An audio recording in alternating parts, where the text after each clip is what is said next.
মানুষকে যখন অবরুদ্ধ করে রাখে, যখন ৬ নম্বরের মানুষ জানলো এই কুর্শি ইউনিয়নের মানুষকে অবরুদ্ধ করে রেখেছে, আমার মা বোনরা, আমার বাপ চাচারা, আমার যুবক ভাইরা কেউ বাড়িতে থাকে নাই।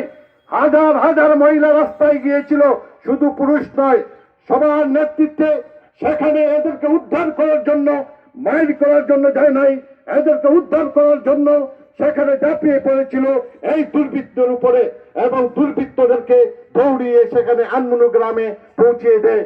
এবং আইন শৃঙ্খলা প্রশাসনের মাধ্যমে, জনপ্রতিনিধির মাধ্যমে, এখানে মুকুল ভাই ছিলেন, এখানে আমরা শেফু মিয়া সাহেব ছিলেন, আমার ৭ নম্বরের চেয়ারম্যান রানা সাহেব ছিলেন, তাদের সহযোগিতার মাধ্যমে, আমার সহযোগিতার মাধ্যমে আমার জনগণকে আমি মার্চ করে নিয়ে আসি।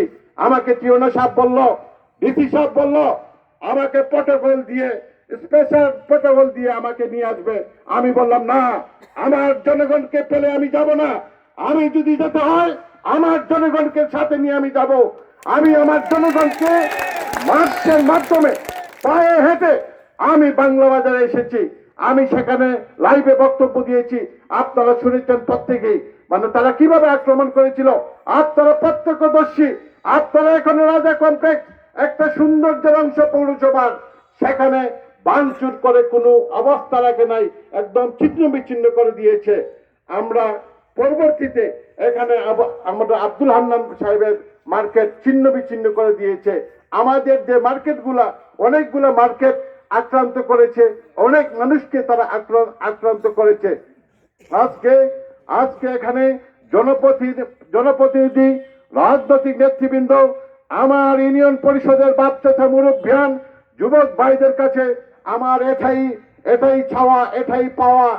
আজকে এভাবে যদি নবীগঞ্জ চলতে থাকে, আজকে অনেক সালিশ আসছেন, অনেক সালিশি করতেছেন, বলতেছি না, আমরা নবীগঞ্জের শান্তি যেভাবে আসে, নবীগঞ্জের যে উশৃঙ্খলতা, এই উশৃঙ্খলতা কমাতে হবে আমাদের জন্য, আমাদের নতুন প্রজন্মের জন্য।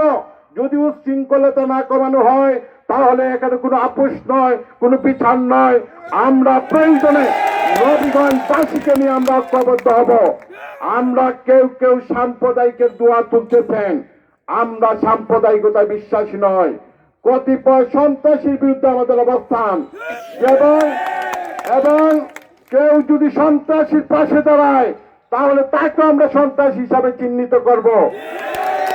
প্রিয় ভাইরা এবং বাপ চাচা মুরব্বিয়ান, আপনারা প্রত্যেকেই জানেন, যারা গ্রামে আছেন হয়তো অনেক জানেন না, আমার প্রথম সারির রাজনীতিবিদ এবং চেয়ারম্যান বৃন্দ আছেন, জনপ্রতিনিধি বৃন্দ আছেন, আপনাদেরকে জনগণ নির্বাচিত করেছে শান্তি শৃঙ্খলার জন্য, পরিবেশ সৃষ্টি করার জন্য, আপনার সহায়তা করার জন্য। কিন্তু নবীগঞ্জ কি হচ্ছে? প্রতিদিন অস্ত্র জঞ্জনানি হচ্ছে। কোন ভদ্রলোক অস্ত্র জঞ্জনানির জন্য সেখানে যাওয়া যায় না। আমি গত কয়েকদিন আগে আমাদের অ্যাডভোকেট আমরা নাইর মিয়া সাহেব ৯ নম্বরে মারা গেলেন। আমি তখন নামাজে যাব, তখন দেখলাম হাজার হাজার রান্দা মানে এখানে নিয়ে মিছিল করতেছে পুলিশের সামনে।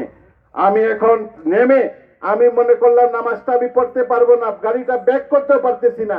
পরে নেমে তাদেরকে বললাম, সন্ত্রাসীদেরকে বললাম, আমাকে রাস্তা দাও, আমি জানাজার নামাজে যাব। আমি এইভাবে জানাজার নামাজে গিয়েছি। এই ৩ মাস ধরে তাদের অস্ত্র জঞ্জনানির জন্য নবীগঞ্জবাসী জিম্মি হয়ে আছে তাদের ইয়েতে। শুধু অস্ত্র নয়, তারা চাঁদাবাজি করতেছে। এবং নানু কমিশনার হওয়ার পর থেকে সে চাঁদাবাজি, দুর্বৃত্ত চাঁদাবাজি করেছে। এখানে আমার 13 চেয়ারম্যান আছেন, ইয়নমুদয় এখানে উপস্থিত নয়, এখানে এমপি মহোদয় ছিলেন, আমাদের আমাতুল কিবরিয়া কিয়া চৌধুরী সেখানে ছিলেন। আমি স্পষ্ট ভাষায় বলেছি, নবীগঞ্জের চাঁদা বন্ধ করতে হবে। যদি নবীগঞ্জের চাঁদা বন্ধ না করেন তাহলে যানজট বন্ধ হবে না।